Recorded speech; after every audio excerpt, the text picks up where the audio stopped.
À la une de cette édition, on prend la direction de Villeneuve-d'Ascq où les habitants sont sous le choc. Un drame s'est déroulé ce week-end rue de Fives, un quartier pourtant tranquille de la ville. Farida, une mère de famille, a été renversée par une conductrice âgée de 22 ans. Transportée dans un état grave à l'hôpital, elle a succombé à ses blessures. D'après les témoins, les deux femmes se connaissaient depuis longtemps et auraient eu un différend suite à une histoire de rayures sur une voiture. La conductrice l'aurait d'abord renversé puis serait revenue pour lui rouler dessus. Un drame qui s'est déroulé sous les yeux de sa fille âgée de 8 ans. Aujourd'hui, sa famille pleure. Farida, Elodie Bernachon a rencontré pour nous la mère de la victime. Ma fille, elle avait plus de cerveau. Elle a écrasé sur la tête.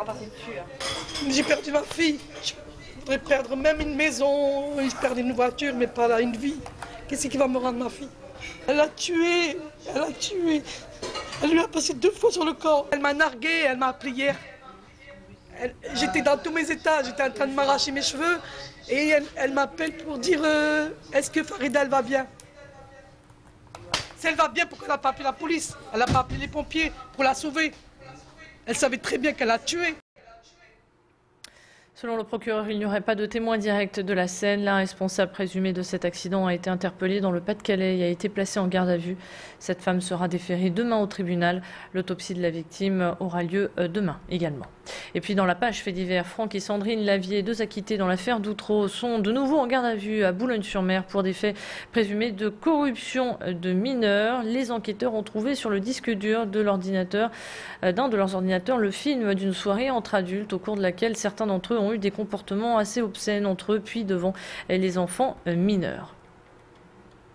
L'actualité de la métropole lilloise, c'est aussi la naissance d'Onyx. Onyx, c'est le bâtiment qui accueille l'Agence régionale de la santé ainsi que l'établissement public foncier situé avenue Willy Brandt à Lille. Onyx offre 16 000 m² de bureaux et représente maintenant le plus important immeuble tertiaire de la métropole lilloise.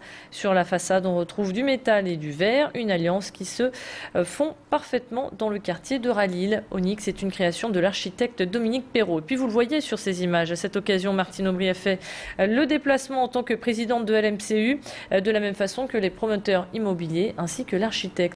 On écoute à présent Christophe Sirot, l'un des promoteurs immobiliers, au micro de Loïc Blondel. Nous avons commencé à étudier cette opération en 2003, donc nous sommes aujourd'hui en 2011. C'est aussi un gros investissement financier bien sûr, en tant que de temps de passer, notamment avec nos partenaires Vinci, mais aussi avec l'architecte Dominique Perrault et Euralil, qui est donc la société qui a aménagé ces terrains. Aujourd'hui, c'est d'abord une des plus grosses opérations de bureaux sur la métropole lilloise. Deuxièmement, il est loué en grande partie, vendu en totalité. Donc il reste quelques surfaces pour des locataires. Ça représente un point d'ancrage pour Euralil et pour le développement futur d'Euralil. Du sport à présent, le LOSC gratte quelques points et maintient son statut de leader. Les Dogs ont enregistré une nouvelle victoire, cette fois-ci sur la pelouse synthétique de Nancy. Les hommes de Rudy Garcia sont conscients de l'enjeu et ne lâchent pas prise, car au bout de la course, il y a tout de même le titre. Et on peut dire que Lille se rapproche du Graal. Score final de cette rencontre, 1-0, un but signé Eden Hazard sur un coup franc. On revoit d'ailleurs l'action en image actuellement. Au classement général, Lille est toujours premier avec 66 points. Derrière, on retrouve Marseille à 4 points d'écart et suivi donc de Lyon et du PSG. Le PSG que les Lillois retrouveront sur la pelouse du Stade de France pour la Coupe. Ce sera samedi soir et pour cette occasion exceptionnelle, Grand Lille TV vibrera avec vous. Nos équipes se déploieront sur le terrain, aussi bien à Paris qu'à Lille, pour vous faire partager ce grand moment. Si Lille l'emporte, cette victoire mettra fin à plus de 50 ans de malédiction, car la dernière Coupe de France remonte tout de même à 1955. Voici à présent l'histoire de Cai Jung-Fang. Cette jeune chinoise est arrivée à Tourcoing en 2005 pour suivre des études d'art. Aujourd'hui, elle est en attente d'un titre de séjour. Artiste dans l'âme, elle a décidé de mettre toutes ses affaires en prêt à la condition publique de Roubaix. Ici, on trouve un canapé, des vêtements et des ustensiles de cuisine.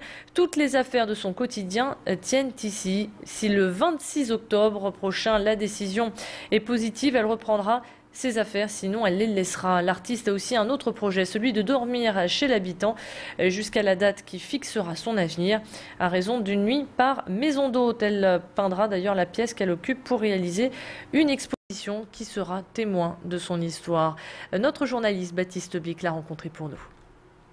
Mon appart c'est vide actuellement, donc je vais commencer mon deuxième partie de ma performance, s'appelle toujours être ailleurs, jamais être chez soi. Je vais dormir chez les gens, chaque jour je change de domicile.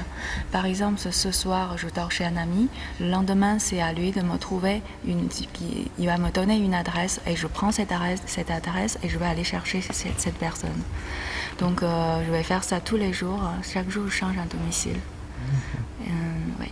Et puis il y a beaucoup de gens qui sont venus à chercher les objets, qui m'ont aussi proposé de me loger. Et on termine cette édition en musique. On vous en parlait il y a quelques jours. On vous parlait d'un très beau projet porté par l'Opéra de Lille, celui de former un orchestre en un jour. Eh bien, cet événement a eu lieu ce week-end. Musiciens amateurs et confirmés étaient invités à venir jouer une représentation en 4 actes de Macbeth. Une première en France puisque ce travail original a donné lieu à un concert exceptionnel.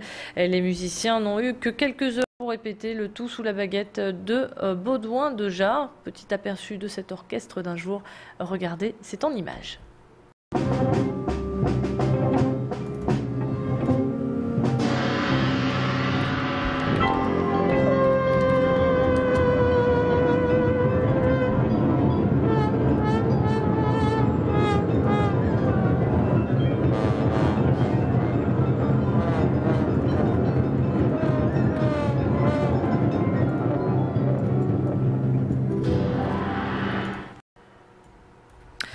Voilà, c'est la fin de cette édition. Restez avec nous, on se retrouve dans un tout petit instant pour faire le point sur votre météo.